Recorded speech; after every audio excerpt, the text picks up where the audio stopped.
Good morning, everyone. I think we're good to get started. So thank you very much for joining us today for our webinar, Supporting New Pathways into Your Workforce. Here we go. Just make sure we're in the right place. My name's Ashley Shorey-Mills. I'm the head of Sizewell C Supply Chain Engagement here at the Suffolk Chamber of Commerce. And I said I'd like to welcome you along with our other speakers for today's webinar as part of our business support programme. For those who have not done any of our webinars before, the webinar series that we're doing this year is all about helping your business prepare as best as possible for Sizewell, in touching on all those little areas that are going to make a massive difference to any bids or any work that you happen to do on site, should you have the opportunity to play your part in this fantastic project. We're really here today to look at the opportunities that are there around bringing different people into your workforce. As I'm sure you'll be aware, there is a big focus on employing an awful lot of people on Sizewell. I think the stats from Hinckley are quite remarkable. At any one time, there's over 20,000 people indirectly or directly working on that project down in Somerset at any time. And to find that amount of people means you can't just do the traditional level of recruitment and find the same people from the same avenues which we already have. So, and actually, as part of the wider social value credentials for Sizewell, they're keen to ensure that they make this the most accessible project possible. And so today you're going to hear from Sizewell, as well as Hoseley Bay Prison, and also the Careers Transition Partnership, on the different ways in which you can bring new people and a more diverse workforce ready for Sizewell C. Just as a quick brief update on the project, obviously we've had an exciting couple of months with the development consent order trigger at the early part of January, and that has really increased activity on this project. You know, it is happening. We have, the main nuclear components many months down the line of production over in France already. And then on site, for any of you who live anywhere near or have been near the site, will know that it has transformed over the past few months to start to get ready for the building and the big dig. So we will continue to see an increase over the coming weeks and months. And in particular, we'll start to see an increase in the opportunities that are coming forward. Currently, we are working on and will expect to see compete for loaded for expressions of interest in areas such as roads, utilities, some civils packages, logistics, busing, facilities management, bridges, sea defences, earthworks, and many more. So the scope of work that is coming forward will now increase quite dramatically. And of course, in turn, that therefore means as businesses who want to play their part, it is critical now that you start to look at all those little areas around the expertise and the experience that you have to help your bid. And hopefully today's webinar, as well as all the other webinars we've done as part of the business support program, will help you towards that.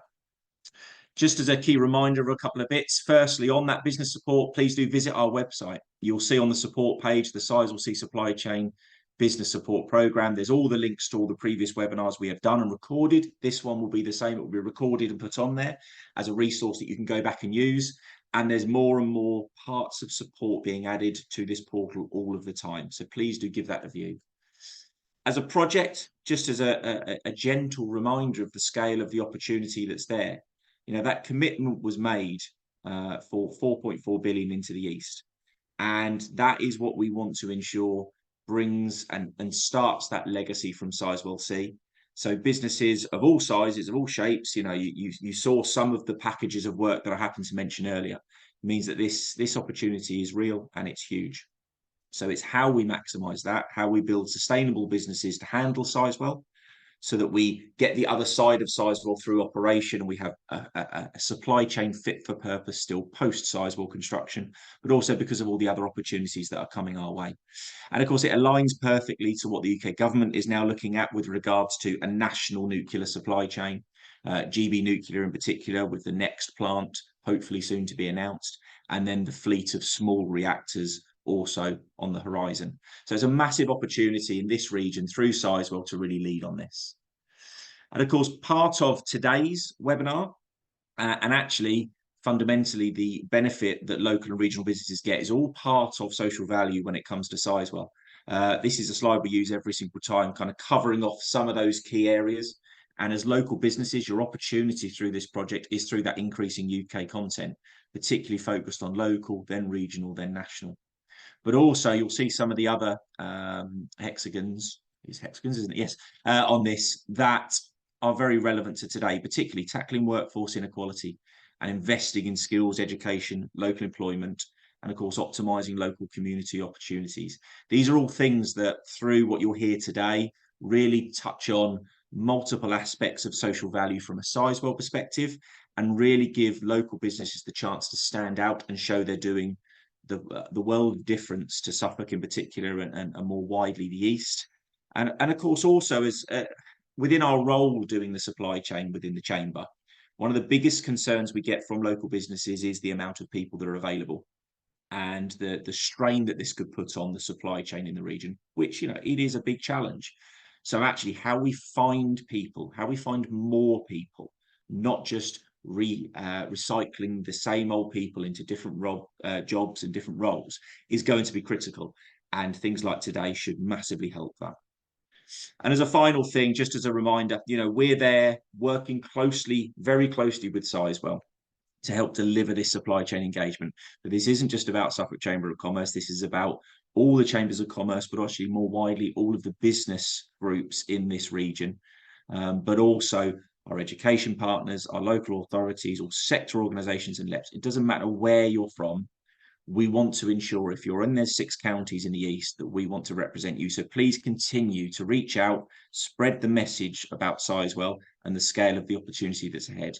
And we can fully benefit from the focus and the investment that's going to come off the back of Sizewell C.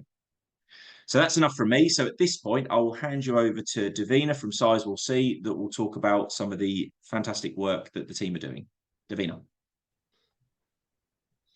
Hello everyone, hi, I'm Davina from Sizewell C, and my role within the organisation is Skills and Outreach Specialist, and I'm just going to spend a little bit of time today talking to you about, well, more generally about some of the programmes that we're running within the client company, but also how your businesses can get involved in those programmes as well. So I'm going to be talking to you today about our Access programme. And this is a new programme that we're beginning to run this year, and we're looking for local supply chain, local business to really get behind this and get involved. Ashley, would you go to the next slide? Is that okay? So some of you will know, but Sizewell has a sort of an extensive set of networks, and you've got some of them along the top there. These essentially are voluntary, but they are very, very active. They focus on sort of developing the awareness of a number of people-related issues within the business, but also within the community. And with that, they bring together expertise and knowledge and are essentially enabling forum to drive forward sort of thinking and some cases for change in terms of inclusion across the piece. They're very, very well attended by Sizewell C employees, and a huge amount of time and volunteering hours is devoted in the pursuit of a better society, essentially, and a better community. And they're really rooted in Sizewell C's acceptance that they're part of the local solution for inequality. And that's a really important factor when thinking about joining us or bidding for any business with us. So in that sense, from a sort of project perspective, Sizewell C is highly ambitious to deliver change for our communities. And I start with these because it's important to understand, as a business working alongside or working for Sizewell C, the client organisation, it is very important to hold those clear values and commitments, and that it's not about only tendering for business. We know that diversity within the workforce also drives creativity. There's been lots and lots of research done. I'm sure you'll be aware of a lot of it. But we know that also that that businesses that are inclusive outperform those who aren't inclusive. And if we're going to achieve our targets of 20% of entrants coming into the sector, into the nuclear sector, we know that we need to accept that the skills that that we desire will need to come from a variety of sources.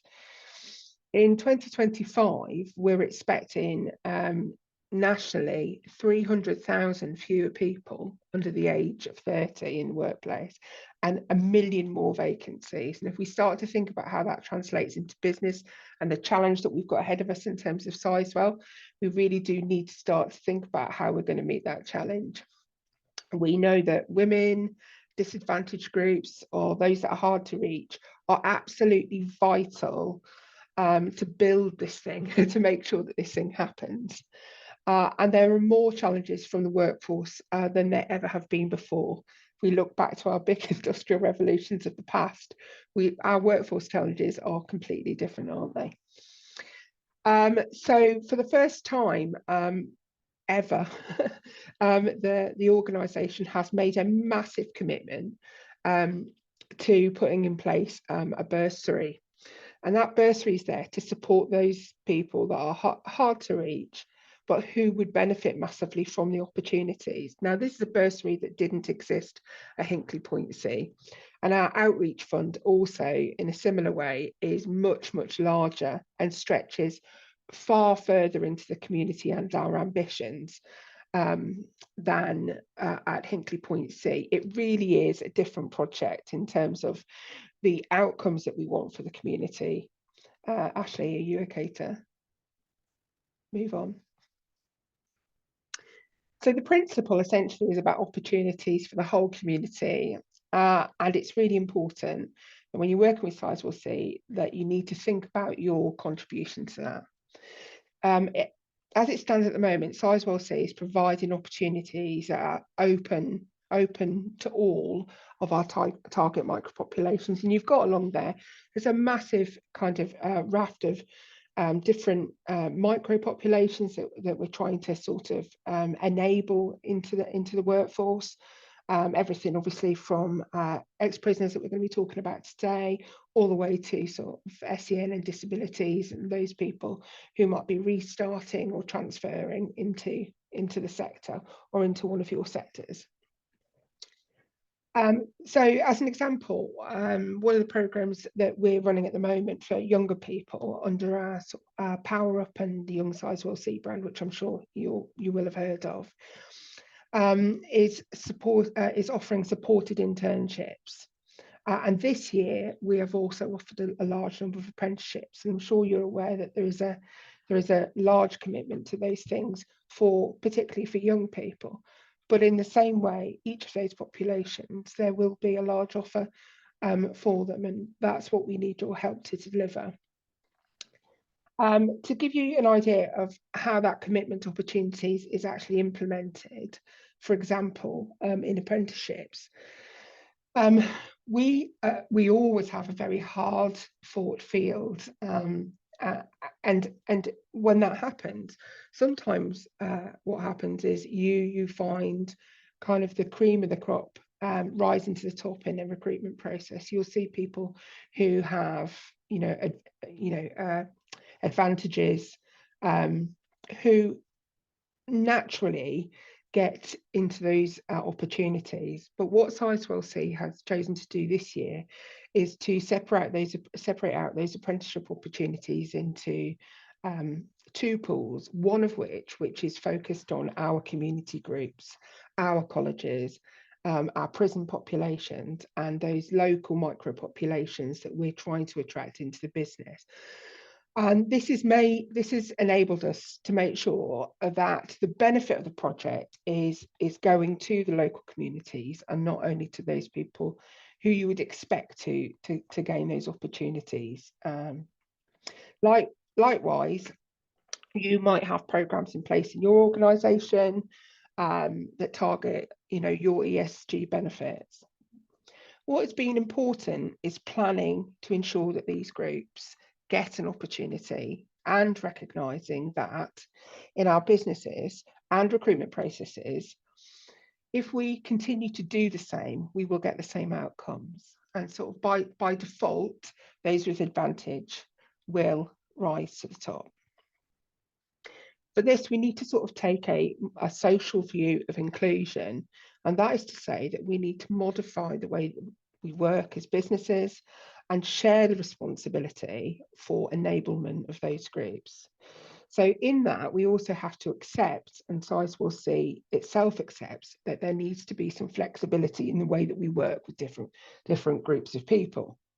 And so businesses wanting to live by our principles and by our values, and therefore gain business through our, obviously our tendering process, etc., need to show that flexibility of thought when it comes to recruitment and people. The organisation is looking to include these measures to ensure that we put in place a system that really leaves long-term benefit.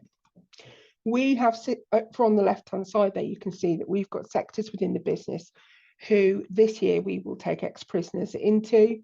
And this is not something that we're asking you to support us with, that we're not doing ourselves. It is really important that we are also as an organisation leading by example. Ashley, will you just go to the next slide, please? So I wanted to just take this opportunity to sort of think about what that wider impact means in terms of outreach, and also the outreach that's happened with Sizewell C at the moment. So you can see along here some of the projects that we're running. We obviously work with a wide group of organisations, with colleges. We work with national not-for-profit organisations. Obviously, we work with the council and Department for Work and Pensions, but we also have really strong commitments to charities. And in that, our outreach plan for this year is really, really ambitious.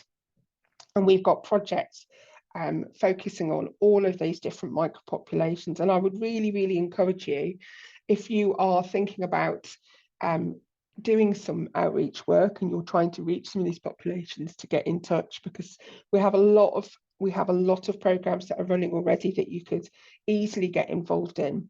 And as a result of that, we've set ourselves some really really ambitious targets this year. So, for example, the number of young people with free school meals that are going to be involved in our outreach project is going to be 32%. And when you think about the national average being 21%, that's obviously that's an ambitious target to reach. Again, our girls attending outreach activities will be 50%, and we know that the national average for STEM careers is 34%. And then looking at the impact sort of locally, we'll have 60 careers advisors trained, and we'll have 30 teachers and colleges trained on our programs, and we'll also be running supported apprenticeships, of which we hope to gain 5 people into employment in the organisation this year. Ashley. So I suppose in summary, what's really important is that it is about walking and not talking. So it's not about us, it's about what you can do within the supply chain with all the associated businesses to enable us to achieve those wider goals across society. And it is important to point out that Sizewell have put in place a number of structures that will ensure that this is a priority for all businesses. So, for example, for those of you that don't know, your ESG targets will be incentivised, your people targets will be incentivised, and when you complete your IDESP after a commencement, you'll be held to those commitments. So it's really important that that you start to think now about how you're going to reach these groups and how you're going to contribute to the power of good for the local population. Ashley? Are you able to play that, Ashley? Kelpway employs ex-offenders because there's a huge skills shortage within our industry, and it's a really good way of finding new entrants into our business. We've tailored our workforce here and our workshops and some of our education provision to meet the labour market's needs. We have 1,600 shops all over the UK and Ireland, and we're very proud to have 10% of our colleagues that we've recruited from prison. We run a barista academy and a roasting academy inside of Aylesbury Young Offenders Institution. We teach young offenders coffee skills and roasting skills so that when they get released, they can find a job more easily.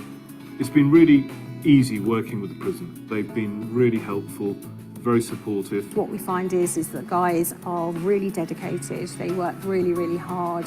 They come with a variety of skills and we ensure that they are then given the correct training. They are very passionate and they soak up knowledge like a sponge. Many of them have moved on to become machine minders or forklift drivers. When they turn up working in your business, they got enthusiasm and you know that they have the potential to be a great colleague. I think people like us are a lot more committed to prove a point and work hard. This gives me the best chance to get the job on the outside. It's a skill I think I've got for life. So what I'd say to employers is, get in touch with us, we'll bring you in, we'll chat about what your needs are, see what goes on, meet some of the lads, and then we can hopefully find someone to fill your vacancy and you will not be disappointed. So I suppose this is the part where we hand it over to the challenge over to you guys. Over this sort of last 6 months, Sizewell C has built up, well, probably a lot longer than that, but since I've been here, it's built up relationships with all of our local prisons, and we are very, very committed to enabling ex-prisoners to come and work at Sizewell C. And we know that there will be some challenges involved in that, but the benefits to Sizewell C, to the local community and to your businesses will be absolutely massive when we achieve our goals. We know that only 70% of ex-offenders manage to get a job within a year of release. How amazing would it be if we could guarantee those jobs at Sizewell C with those massive, massive numbers that we're looking for? And ex-offenders who get a job after prison are 9 percentage points less likely to re-offend. Now, wouldn't it be amazing if we could have an even bigger impact than that in Suffolk? And I believe that if we work together, we can achieve massive and amazing things with our prisons and our partners. I have been round, I've been to all of these prisons. I'm sure many of you may have visited from time to time for careers fairs, etc. And I have to say I've been wholly impressed by the quality of the training and the skills that are coming out of these institutions, and the willingness and the commitment of the young men who really want to have a chance at working and earning an honest living. Ashley, will you go to the next slide, please? So what are we doing now and what are we doing next? So at the moment, Sizewell C, that is a client organisation. We're looking to take 5 prisoners selected from Cat C and D prisons. We're going to provide fixed term apprenticeships or jobs to them.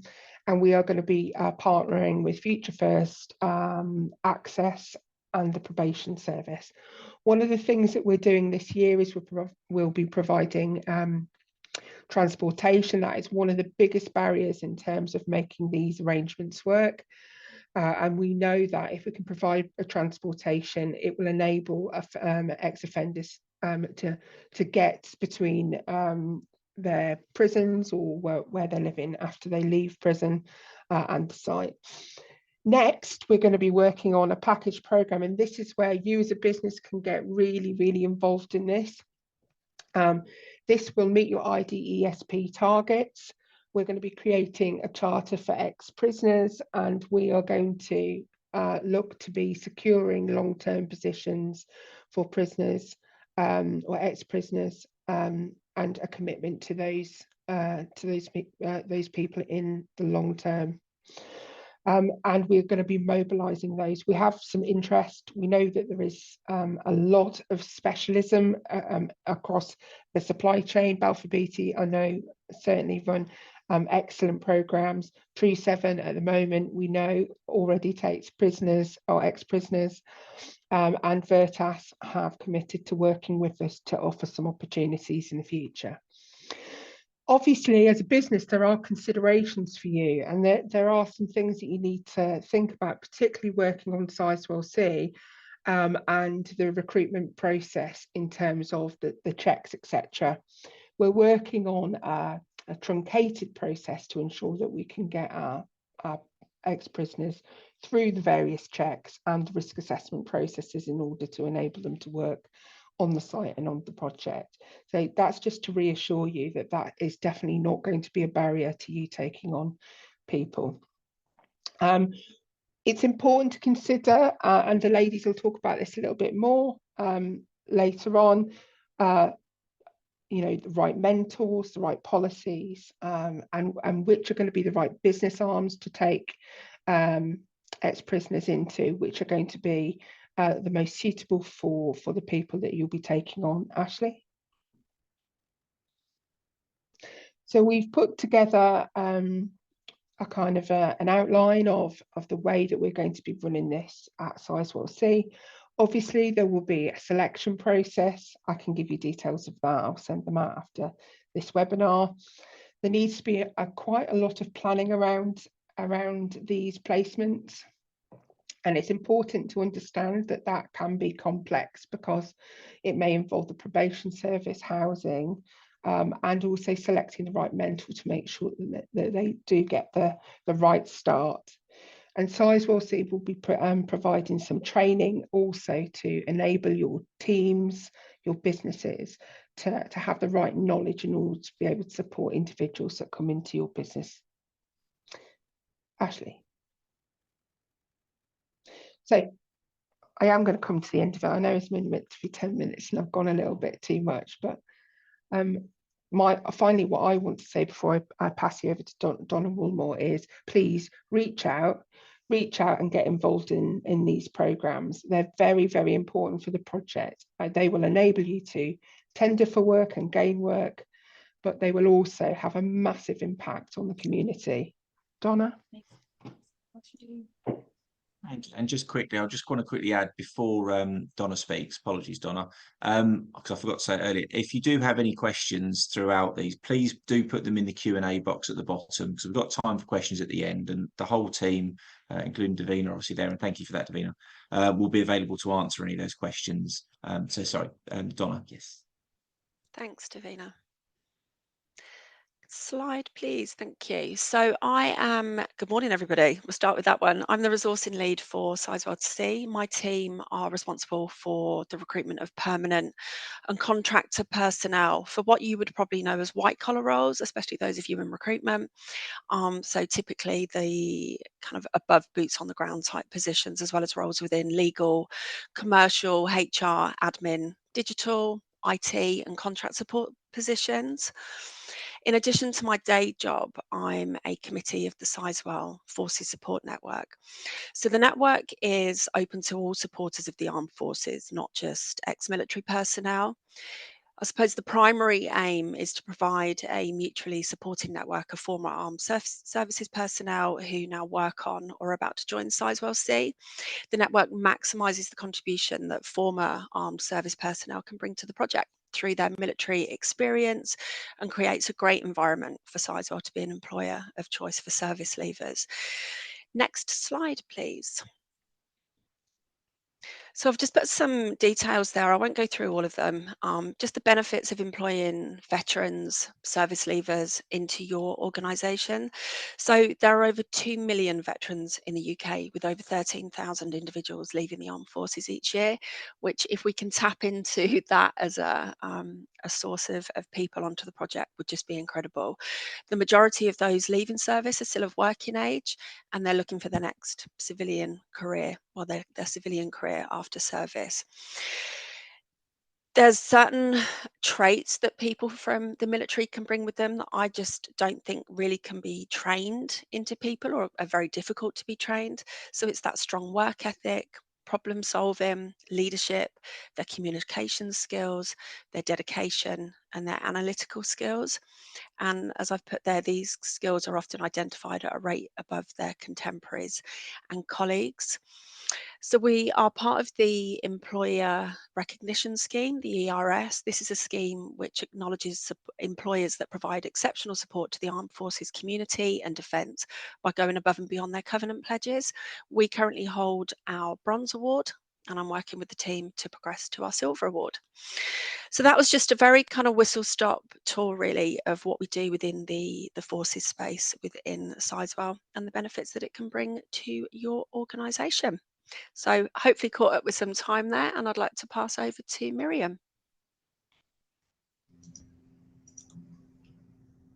Hello everybody, my name is Miriam Keeble and I am the prison employment lead here at Hoseley Bay. So as Davina has said, there's quite a few prisons in this region, and we're just one of 5 within Hertfordshire, Essex and Suffolk. We are, however, the only open prison in this area, and I'll go on to explain a little bit what that means in a minute. Ashley, can we have the next slide please?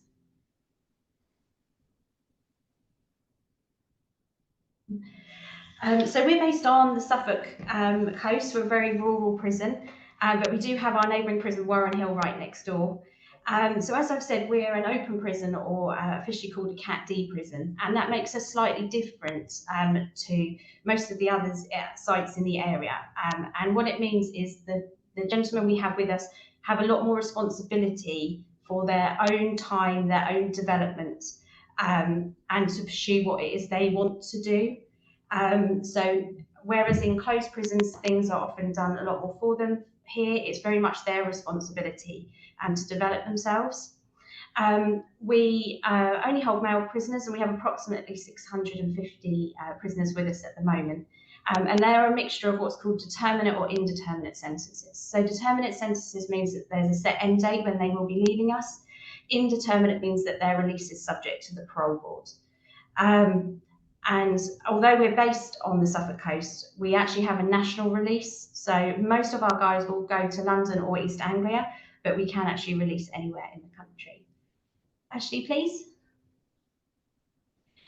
So this slide here just explains a little bit about what our prisoners will go through when they arrive with us up till their release. So first of all, they'll start on a 2-week induction period, and during that time, they will obviously learn what it's like to be in an open prison, having come in from the closed estate and the differences. But more importantly, we also get to see them with a career advisor, and we find out what it is that they want to do and they want to be when they get released. We will identify any learning needs they have, whether that be basic functional skills, maths and English, whether that's specific courses that they need to do. And we'll have a chat with them about their career and their ambitions, and then set goals for them so that they know how they can get there. And we'll set that plan up with them so we can work with them to achieve that.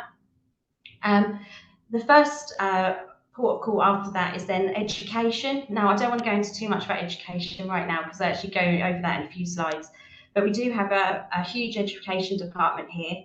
And like Davina says, we do offer an awful lot of qualifications to these guys that they can access. There isn't a limit in what they can access, so they can really sort of go through all the different qualifications that they need to get those sorted for release. What we then do is look at working on site. So they go from education, they again got a job on site that matches the career path that they want to be in. So let's say we've got someone that wants to work in construction, they've done their CSCS, they might have done plastering or brickwork or multi-skills. We would then look at getting them a job on site in, say, our decency team, our maintenance team. They might get a mentoring role within the workshop so they can help the tutor teach other guys that are just starting out. It might also be, so for example, we've recently had a development here where we've created a new unit, and the company that was contracted to provide that actually took 2 of our guys on, so they got to have on-site experience within the company and got paid for that. Following that, we look at external opportunities. So this is something called ROTL. So ROTL stands for Release on Temporary Licence, and it allows us to send the prisoners out for a day to do, or daily, should I say, to do work or education or training, and then come back again at the end of the day. And this allows them to actually have a paid work or a community work opportunity, or like I said, go to college or do an apprenticeship actually off-site. And then finally, what we do is we look for jobs on release. So it may well be that the ROTL job that they've got whilst they're here is something that they can continue on release, and if they can, that is absolutely brilliant, and we do have that happen. Unfortunately, because our release location tends to be elsewhere in the country, It might be that we have to find them a different job. Now, if their ROTO opportunity was with a national employer, it might be we can just change depot with them. If it isn't, then we can look for other jobs, but the ROTO job will have still played a huge part for them because it will still be a reference for them. It will still be a little bit of money behind them. And it will still teach them a whole load of skills that they wouldn't have had if they didn't have that job. There is also the possibility sometimes that they can relocate to this area so that they can keep their ROTO job. So we do have that happen as well. Ashley, next slide, please. So I said I'd go over education. So I'm really proud to say that we do have a really good education department here at Hoathly Bay. City and Guilds is our main supplier of the courses. I've just listed a few of the workshops there that we do that I think is probably most relevant to the Sizewell C project, but we do have some other ones as well. Most of them are levels 1 and 2. However, we do a level 3 in paints and bricklaying as well. These qualifications are all delivered on site for a trained tutor that we have in. The exception of that is the intertrain course, which is railways, which we actually ROTO out to HMP High Point by Newmarket to do that, rather than run it here. But the guys can get in these workshops. They can spend as much time as they need, or they are allowed to get these qualifications. There is, like I said, a tutor in every workshop, but we will also have mentors and orderlies in there supporting them and helping them as well. I think next slide, please, Ashley. So along with our City and Guilds qualifications, we also have a few other qualifications that we run that might be relevant to the project. So we do work with Apprenticeships Suffolk. So they come in twice a month at the moment and work with our guys to try and identify suitable apprenticeships. We do have a lot of guys that are interested in doing that whilst they're here, and then obviously the potential to continue that on release as well. We also work with St Giles Trust. So St Giles Trust is a lived experience charity. So they basically take on gentlemen that have been in custody themselves to help mentor and support other gentlemen that are going along that journey at the moment. So it might be that if you want someone that has an understanding of how to mentor what these gentlemen have been through, that this qualification would be really helpful. We also have a number of guys who are studying with the Open University. These tend to be more classroom-based courses rather than the practical ones, but there is always that availability. We also do forklift training, which is RTITB qualified. So we have traditionally done the counterbalance forklift, but we are now also doing the cherry picker forklift as well. We've got our first course starting for that. I know CSCS cards will obviously be a huge thing for this type of employment. We do run CSCS here, and we do 2 types of cards. So we do GQA, but we're also really lucky to have a national employer that actually comes in and funds for us to do a CITB qualification as well. So that happens a few times a year, and the success rate of the guys getting through that course is absolutely brilliant. And then on to employment again on release is brilliant. It's probably one of our best success rate courses, so it's fantastic. And then the final qualification is the CIWM, which previously was called WAMTAB. So that's industrial cleaning. So we have just recruited a tutor for that, who's going through the qualification themselves, and then we will be getting that up and running. Next slide, please, Ashley. So once the guys have done their education, obviously it is important that we get them work ready, and there's a variety of ways that we do that. But a good few years ago now, the New Futures Network, which is actually part of the MOJ, set up something called Employment Hubs. So that's where I'm based, and it's basically a central location where prisoners can go to get support with things related to employment. So whether that's looking at different job descriptions or job vacancies, whether that's writing their CV, writing a disclosure letter, setting up bank accounts, getting right to work documents, all that sort of thing can all be done through staff within the Employment Hub. One of the things that Davina mentioned was about accommodation, and that is a huge thing for these guys, of getting accommodation sorted for release. So we do actually have an accommodation officer that sits in our Employment Hub so that we can work together to make sure that they have everything sorted for both ROTO and release. We also have a number of booklets in there that the guys can sit down and read, or take away with them to read at their own leisure, so that hopefully they become more prepared to write their CV. We also have a job club in there, so that's run by the Department of Work and Pensions every week. So there are some computers up where that the guys can do job searching. It also has a basic sort of Microsoft package on there so that they can write their CV, write a disclosure. And finally, all the staff in there are designed to try and help these guys to get job ready. So whether it's about confidence because they've never had a job before, whether it's reading through the documents that they've got, whether it's upskilling and where they need to go, the careers advisors that they see on induction also sit in there. And obviously we have departments of work and pensions as well to help for those gentlemen that might need a little bit more support or that need job searching done and support in that way. They're also in there. Next slide, please, Ashley. So there are two ways in which the guys may well come to work for Sizewell C or for yourselves.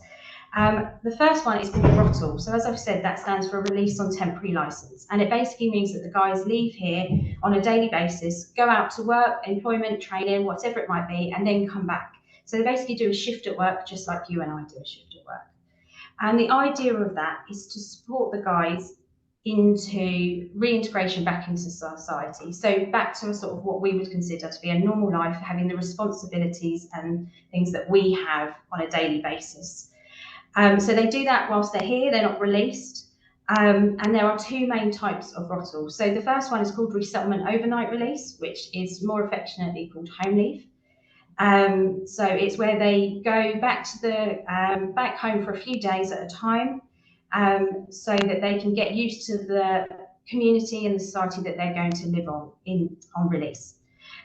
So some of these guys that will actually be going home.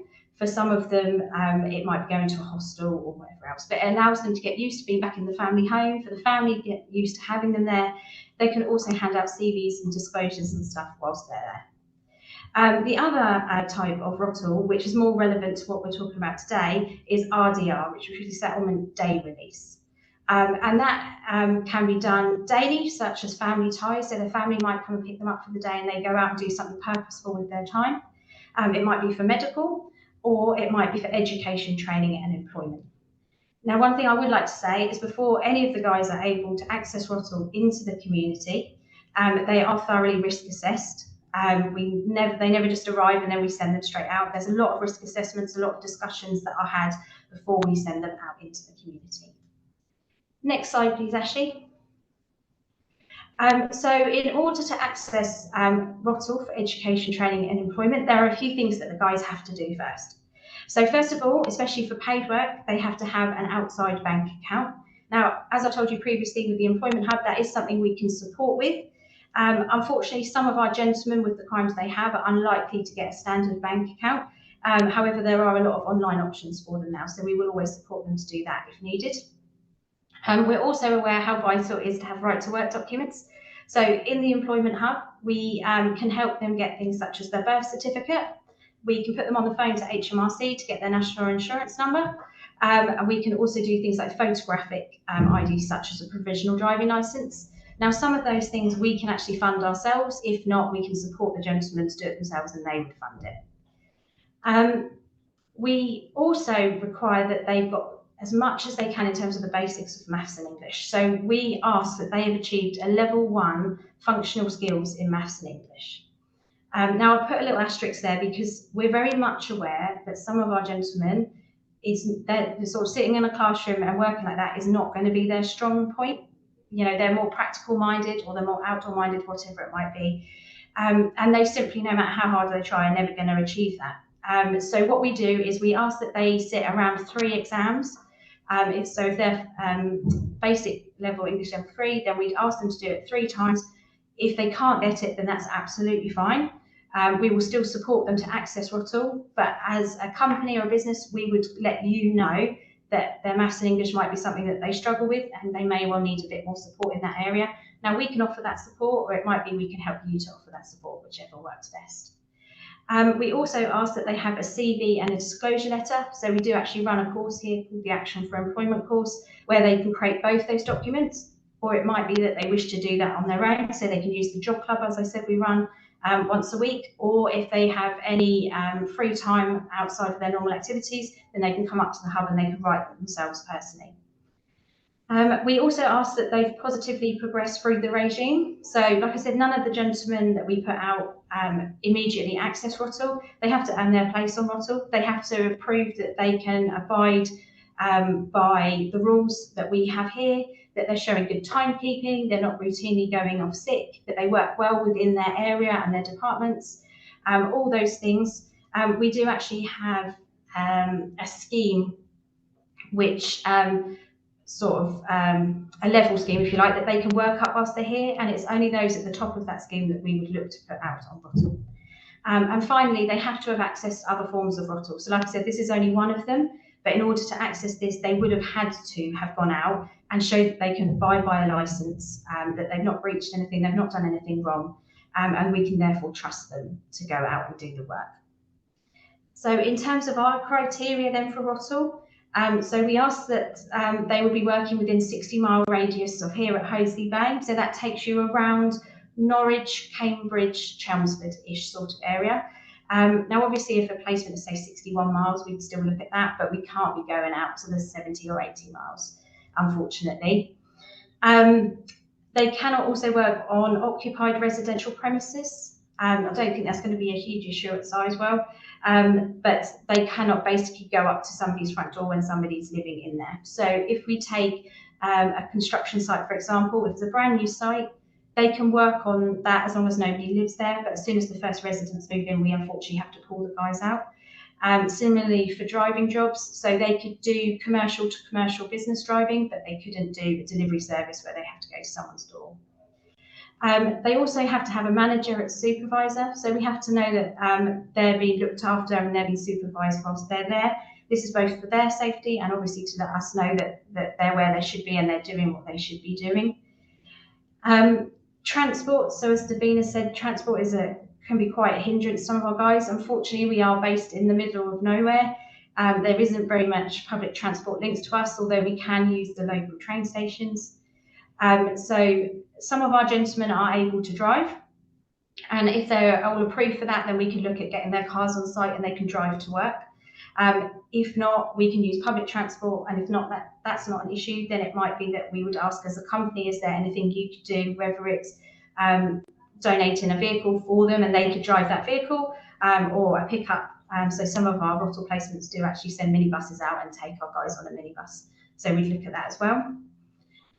We ask that the placement has set locations. So there might be a few of them. So some of our construction companies we work with, they might have, say, 5 or 6 areas that they go to, and they do first fix and second fix, and they go around those different areas. That's fine, but we can't just have them going anywhere. We need to know where they are at any given time. It also cannot be linked to themselves, their family, friends, or co-defendants. So they can't work for themselves whilst here. They can't be self-employed. They also can't work for family and friends. This is, we can't be seen to be influencing that in any way. We do expect it to be independent of them. And finally, in terms of a licence time, so this is a legal document that's drawn up that allows them to come off site every day to come to work for you or train with you. The maximum licence time we can do is 14 hours. Now, we don't mind how many days a week that is. We don't mind if that is morning, afternoon, night, evening, it doesn't matter. But the maximum time we have is 14 hours, and that includes transport. Next slide, please, Ashley. So as well as Rottle, we can also look at opportunities on release. So like I said, we do have guys that do stay in this area or that can relocate to this area on release. So some of those guys can start on Rottle, so it might be a job they have whilst they're here, and then they leave here one day and then they continue working for you, but working for you from home effectively the next day. It might also be that we have guys that just straight away start working for you from release. So it's not a Rottle opportunity at all, but they just take it for release. Either way, we will ensure that they are work ready in the employment hub, that they have their right to work documents, they have a bank account. If you do go straight for release, we can also organise interviews. So these could be the same style interviews that you would do with any other member of staff you would recruit. So we could do that face to face. So you could come onto site and interview them, or it might be that we Rottle them out to you. or we could do it via Teams, or we could do a mixture of the two. So you might wish to do Teams to start with, and then if you wish to progress them into a second interview, we might look at getting you onto site or vice versa. So as Davina mentioned, there's also support for the guys that's needed on release and through the gate. So our gentlemen will, the vast majority of the gentlemen will be on licence on release, and they will still continue to have some form of responsibilities, obligations and restrictions on them on release. So we will always liaise with probation to make sure that they support the employment opportunity, and that they know what it is, and they can then support the guys through their own chains of wellbeing support or education and employment support on release as well. Thank you, Ashley. So as an employer, what can you gain? So we've obviously seen that really lovely video, but just a few things from our point of view as well. So you will gain qualified and experienced staff. So like I said, we do a lot of education employment here. It might be that there's more that can be done on Rottle, and we can look at that. But they should hopefully come out with some good qualifications and be willing to learn. And they should have had the experience on site and potentially on other Rottle placements as well. We do find that our gentlemen are generally really grateful for the opportunity. They do know that having a criminal record will potentially set them back and make it harder for them to find employment. They are very aware of that. So if they do get the opportunity, they are grateful. We do therefore find that they do go above and beyond in trying to prove themselves effectively to you, that they can do the job, that they can be trusted, and they've set a brilliant example to other employees. And also reliable attendance. So we will monitor each day that the gentlemen are going out to you, so that we can ensure that they're going, they're working, and we know where they are, and you know if they're not there, why they're not there. So it should be that they turn up for work pretty reliably compared to potentially some of your other employees. So the feedback that we get from our Rottle companies is generally really positive, and we have had numerous prisoners that have been offered permanent positions on release and even promotion opportunities. Ashley, next slide, please. So these are just 3 quotes that we've had from some of the companies recently that we work with. I won't read you out to them. So obviously 2 of them are actually paid work companies, so they employ the gentlemen just like you and I are employed. And the middle one is a community project, so they are not paid for this. This is something that we try as best we can in our local community to feedback and to help them renovate, and this was actually renovating the hall locally. Thank you, Ashley. So how it helps the prisoner. So obviously it gives them real work experience and potentially a reference. So some of these guys won't have worked for a company before, and some of them will have worked, but maybe a long time ago. So this is a great opportunity for them to actually get some real work experience, to have the real, as I've put down below, the soft skills. So things like timekeeping, social skills, money management, actually working within a pro-social peer group, and actually having to pull their weight, and being able to prove themselves that they can do it, and that's proving it to you and also to themselves. If it is that they stop this employment on Rottle for release, then actually they've still got a reference. So as I'm sure you can appreciate, having a reference that says their last employment was working for, say, Sizewell C is a lot more attractive to a future employer than one saying that they worked within Hoseley Bay Prison. So it is still a great opportunity for them, and it's potentially something that they've never had before. Like I said, potentially life-changing opportunities on release. So it won't just affect them, it will also affect their families, their children, their wives, partners. So it can make a huge difference to them and potentially their mental health and things like that. And finally, there might be some additional training and experience that can be offered. So like I said, we do good in education. However, we are aware that there's always more that might be needed, and it might be that this Rottle opportunity allows them to train in areas that we simply can't facilitate on site and they wouldn't have got otherwise. Thank you, Ashley. So just a little bit here about the Rottle process. So if it is something that you'd like to work with us and Sizewell C on, I've just done a really basic breakdown of the process. So first one is to contact us, and I'll put C next slide because there was a load of contact details on the next slide. What would then happen is if you contact us and say we're interested, we'll then send you an email back just finding out a little bit more about yourselves, and we'll explain how the process works because we understand that most companies won't have ever experienced this before.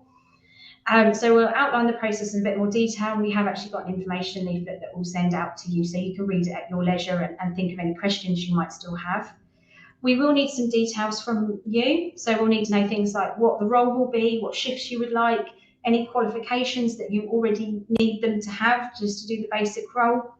Also any offences that you might want some more information on or you are not able to consider for something such as insurance purposes.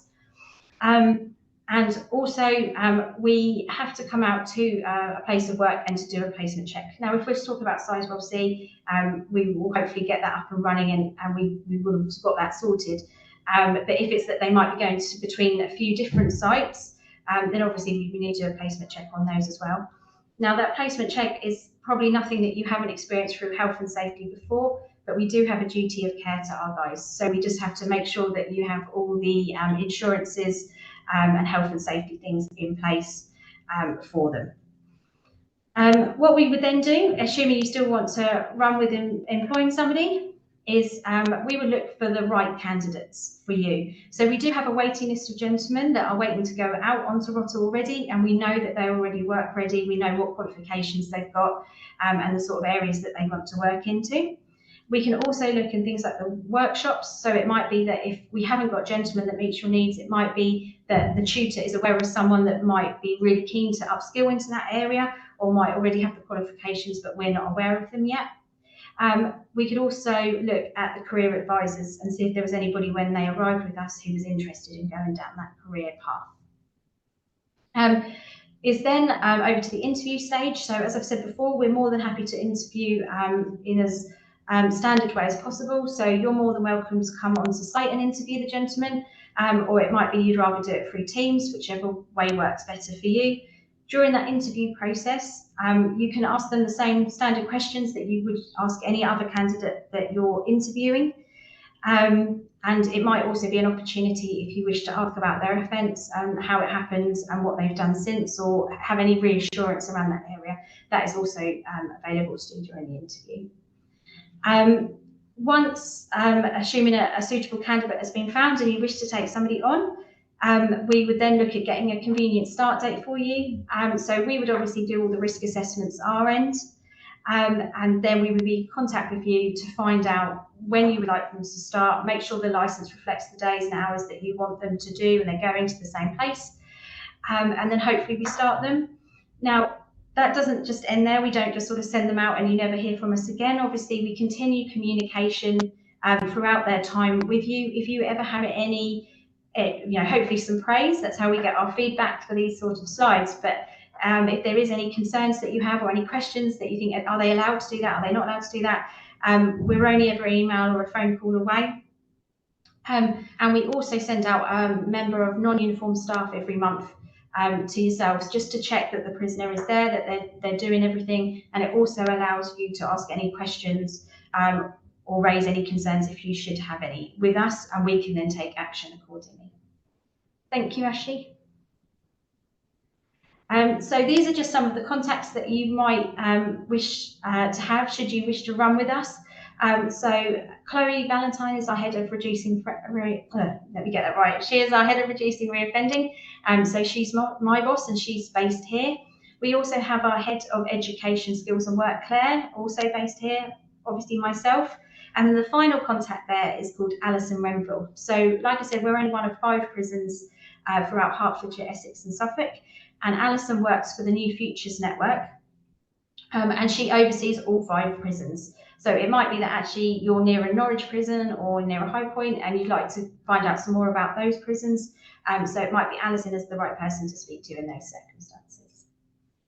And then finally, so my final thing really is, as we saw in that video, we're always really keen to get companies in to find out a little bit more about us. And to see what we do, and if we can get some partnership working set up, then that's absolutely brilliant. I do appreciate it's very last minute, but it's just how the timings have gone. But on Friday the 15th of March in the afternoon, we actually have a pre-release event on here at Hoseley Bay. So this is where we invite prisoners that either have got a definite release date in the next 6 months, or that might have a parole or an early release date that they can try and obtain within that time. And we invite them all to this event, where we will have a variety of different agencies or employers or training providers who are willing to work and support prisoners through the gate. So it's effectively like a careers fair, I suppose, that you've potentially been to. So there's stall holders around, and the guys walk around and they ask questions and they talk to people and they find out a bit more. They can deliver their CVs if they have them and wish to. And it just gets conversations going, should we say. It allows both sides to find out a bit more. I would like to invite you, if you'd like to come along on the 15th of March. You don't have to have a stall. Please don't think I'm putting that pressure on you. But if you would like to come in and you would just like to talk to us or see any of the guys and what it is we do, then you are more than welcome to. Please just send me an email. So my email address is there and on the previous slide. And I can send you the information leaflet about the day. I'm more than happy to have a Teams call or a phone call with you. And we can get you in on the day and hopefully answer any questions that you've got. Okay, I think that's it, Ashley, from myself. So I will now hand over to Trudy Riley. Good morning. Thank you, Miriam. I'm Trudy Riley, as Miriam just said. I'm the Employer Relationship Manager for the East of England for the CTP. We often say that rather than the full title, which is Career Transition Partnership. Next slide, please. Today, this is what I'm going to be covering. So giving you the overview of the CTP, how we support service leavers, how we work with Forces Employment Charity, benefits to you, and with regards to the skills that the military people have. Next slide, please, Ashley. And the next slide will be a video that Ashley will be able to play for you. It basically gives you the overview of what the CTP do. Thank you.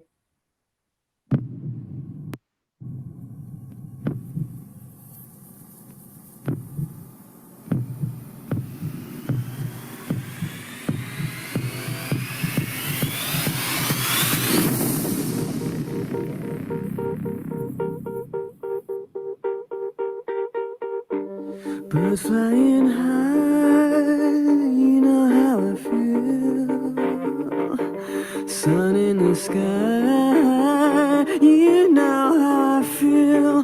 Breeze drifting on by, you know how I feel.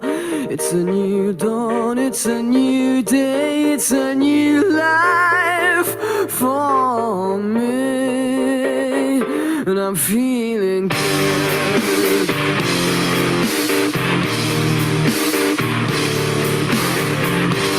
Fish in the sea, you know how I feel. River running free, you know how I feel. Blossom in the trees, you know how I feel. It's a new dawn, it's a new day, it's a new life for me. And I'm feeling good.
you. Next slide when you're ready.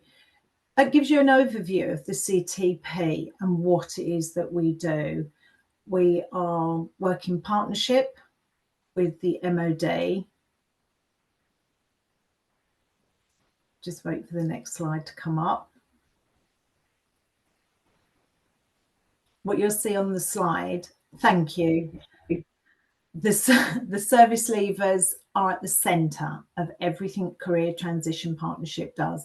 It is a partnership, it's an MOD contract that's set up to support service leavers. So as I said, service leavers are at the heart of the entire programme. Now you have transition. Now the transition are workshops, one-to-one career consultants.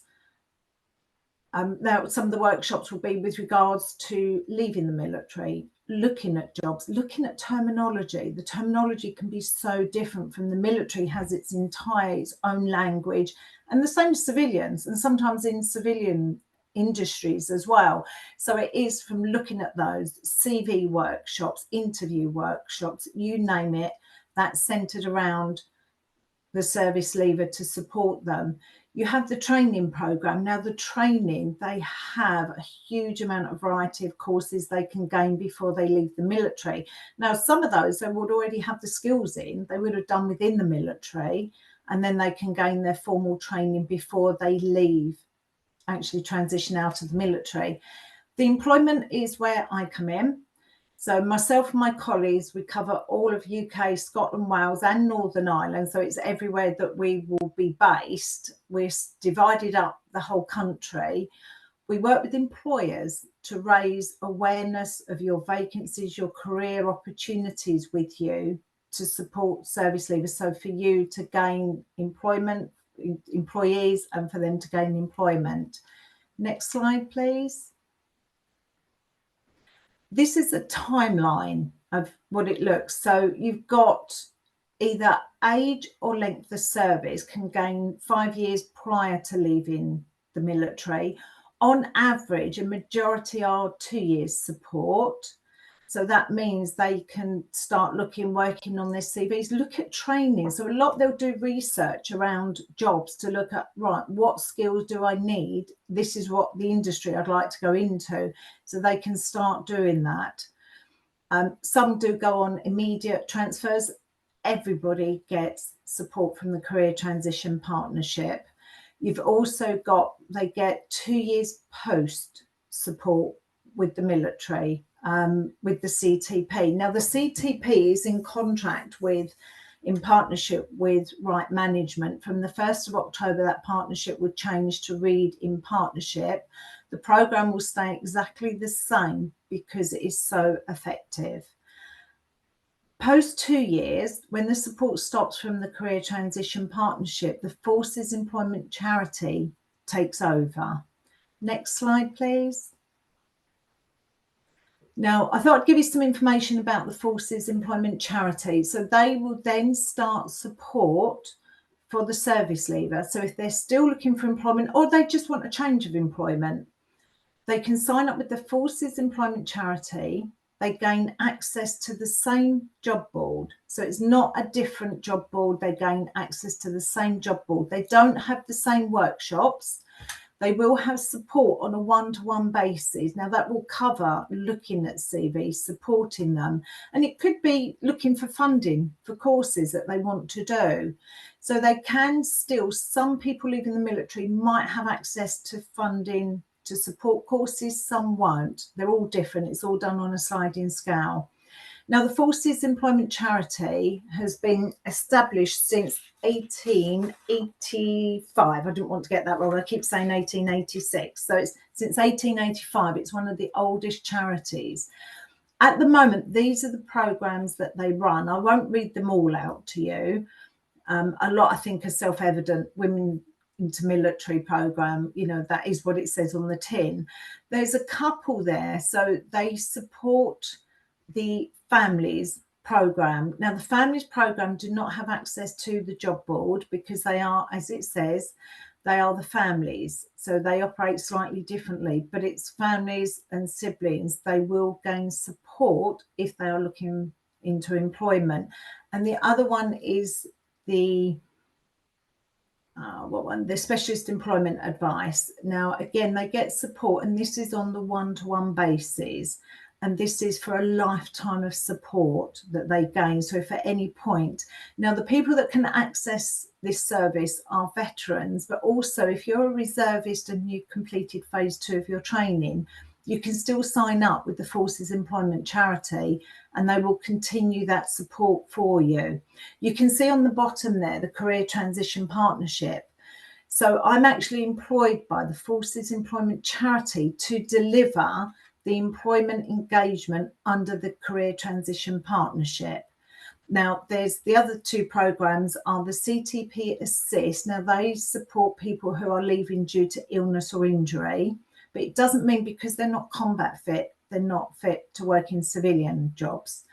Now, the Future Horizon program that you can see at the bottom, they support the early service leavers.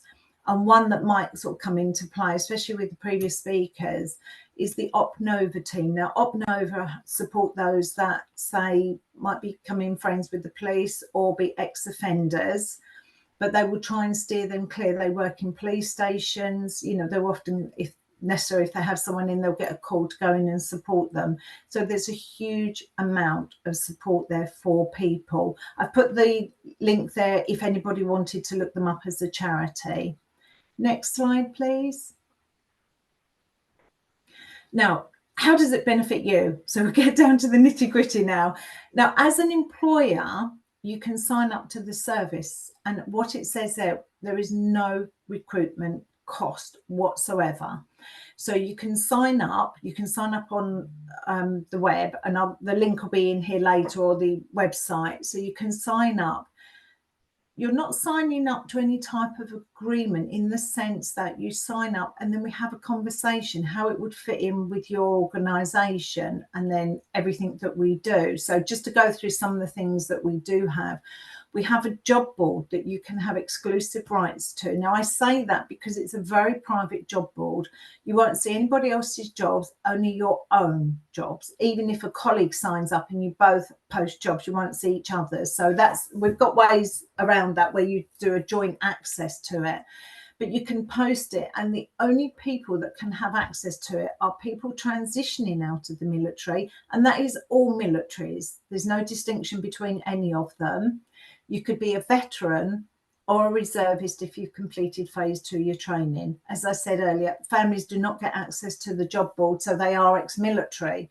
So if you're ex-military yourself and you want to say the wording slightly different on the job description, you can say, you know, actually, I'm ex-military. This is how I got into this, or this is the skills that you're going to need for this. So you can change the wordings of the jobs if you desired to. We always recommend putting salaries up because it gives them a benchmark of what they're looking at. Because if they've been in the military quite some years, then they won't know the jobs in the civilian world. You choose how they apply for jobs. So you can choose, they could submit a CV direct to yourself with a covering letter. Now, they will not see your email address. It will come from the job board. So that is kept, your email address is kept private and confidential.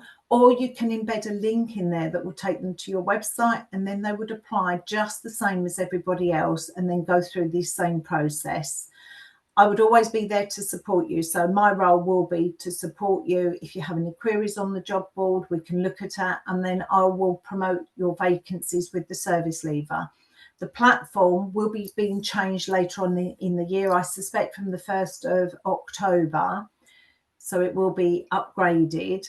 So it should be easier. You have a profile on there, so you upload your logo and some details about the company. By doing that, that information is then attached to every vacancy that you post automatically for yourself.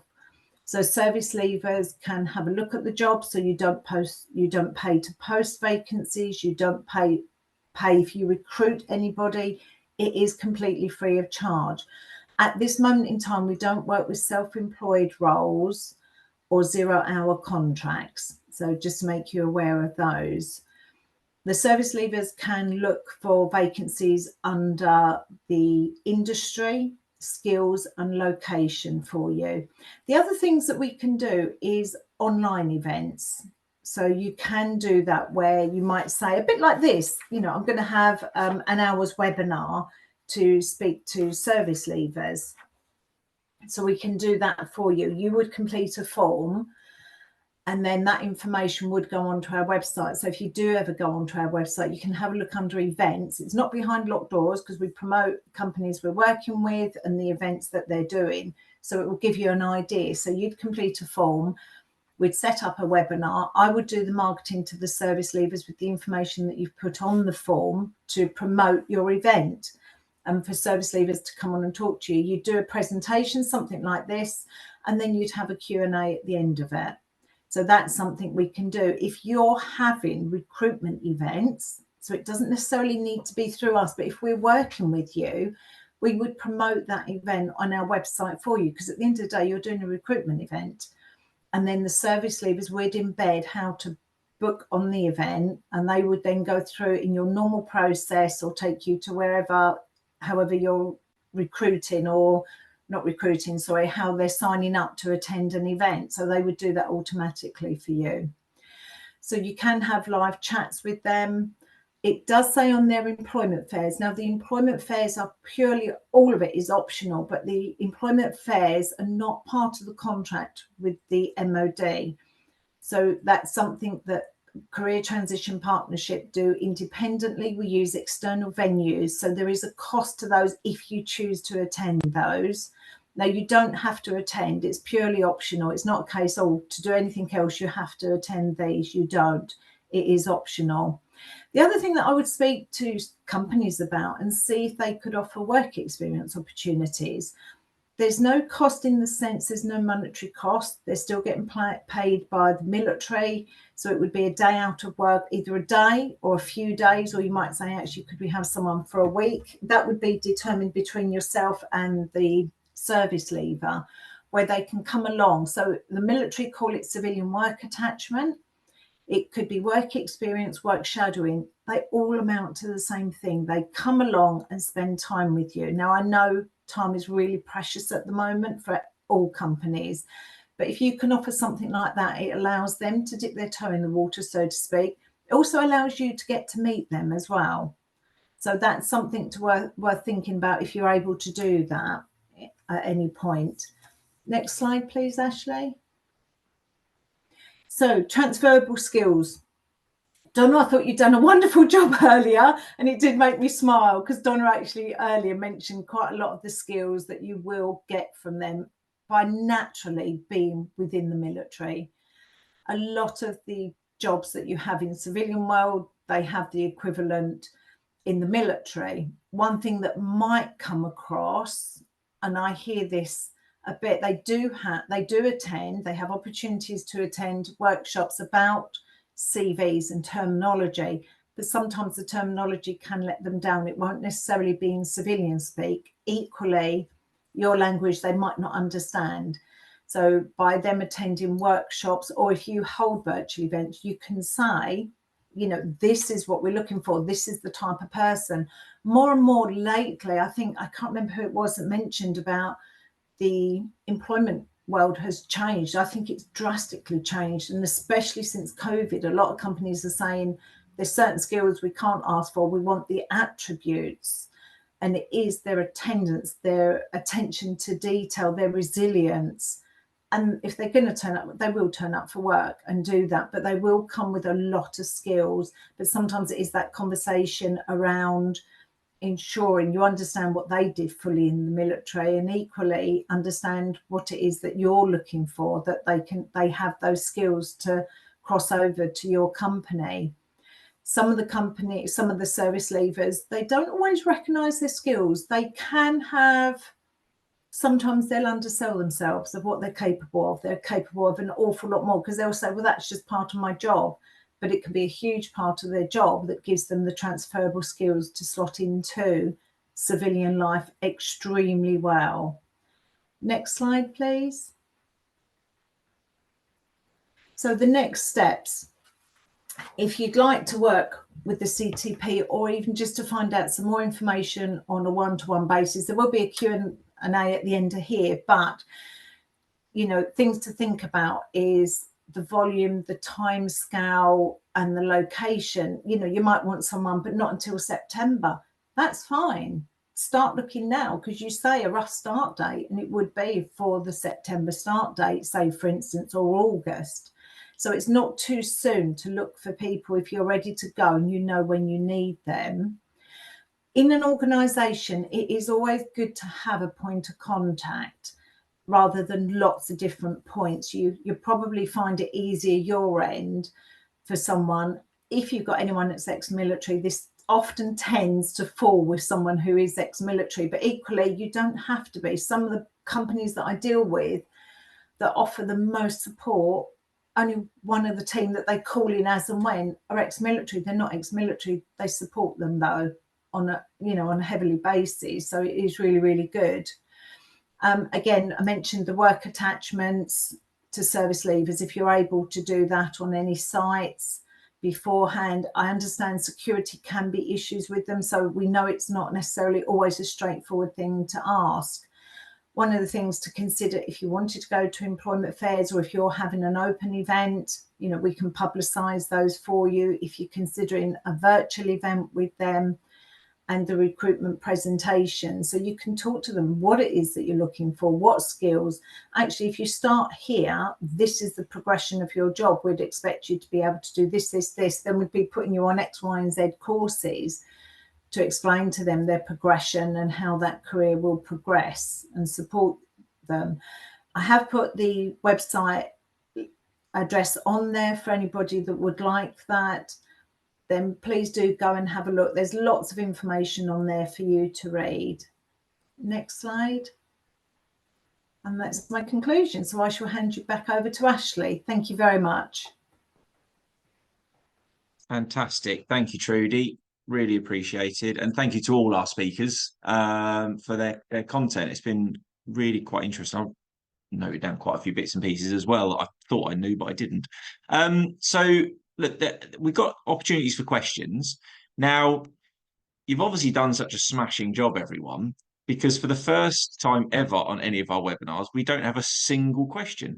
So I'll leave it a second in case anyone wants to be brave and chuck something on there. And if not, I'll make a couple of notes before we do the final slides and wrap up, just in case anyone does come up with a question. But I think, to be fair, the level of content that you guys have shown and all the links, which of course we will share to you all who are on this call today, we'll share all the links that were there so that you can get in touch directly with any of the team and their wider support teams as well.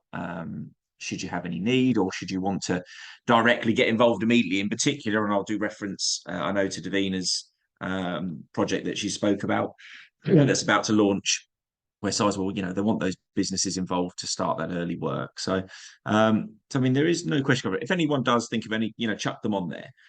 I think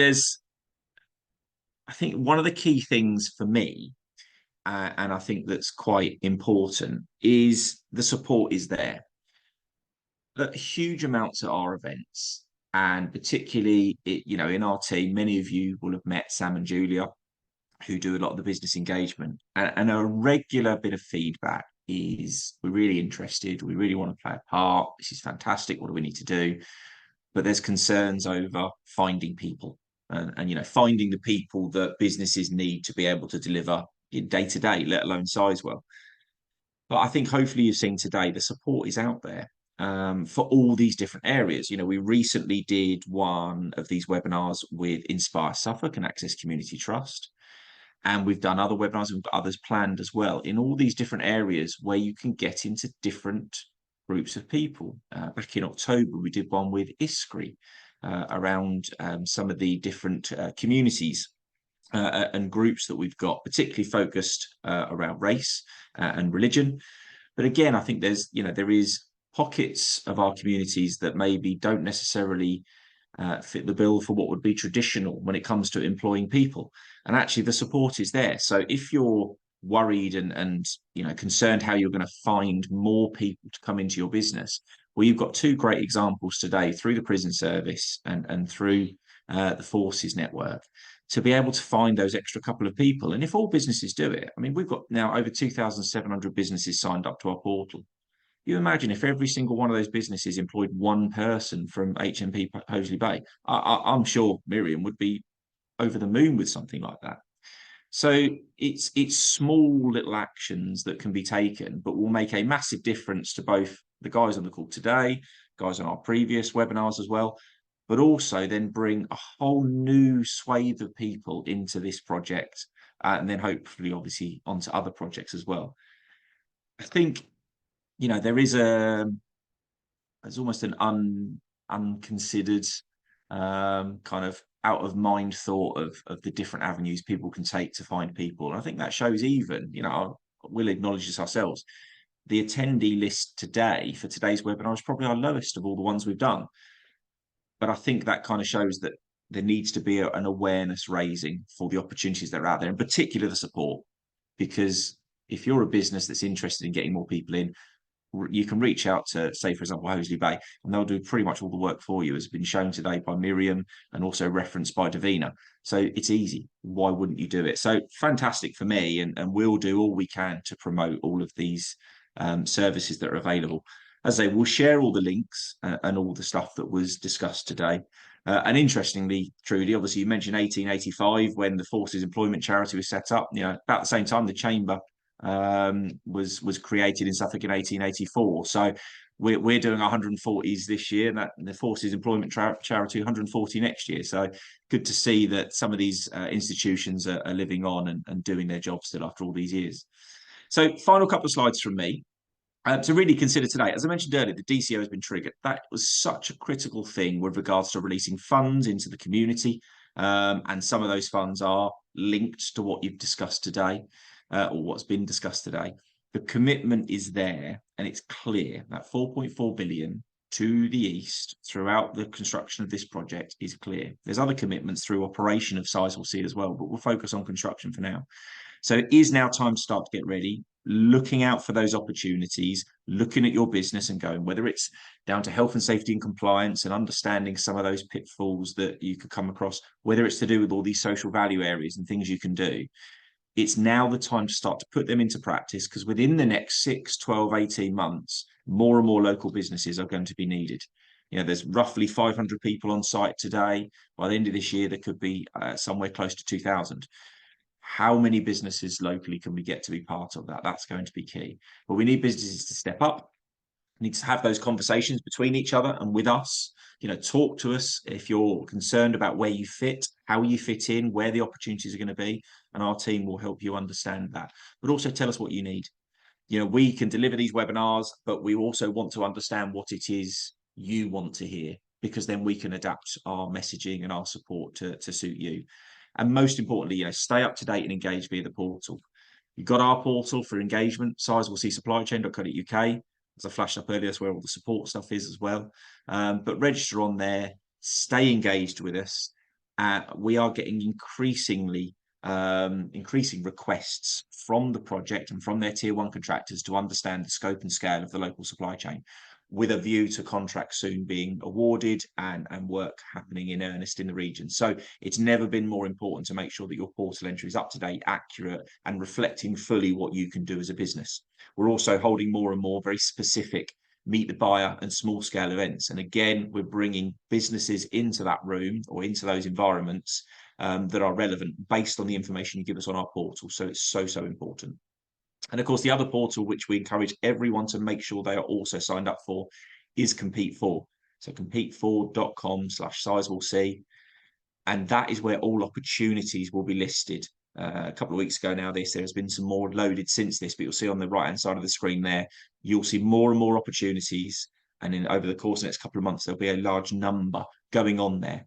And it'll help you either understand which ones you need to bid for, or at least, and probably quite importantly, understand those that others are bidding for that are relevant to you, to understand how you're going to fit into this project and who you need to be talking to. So both portals are critical.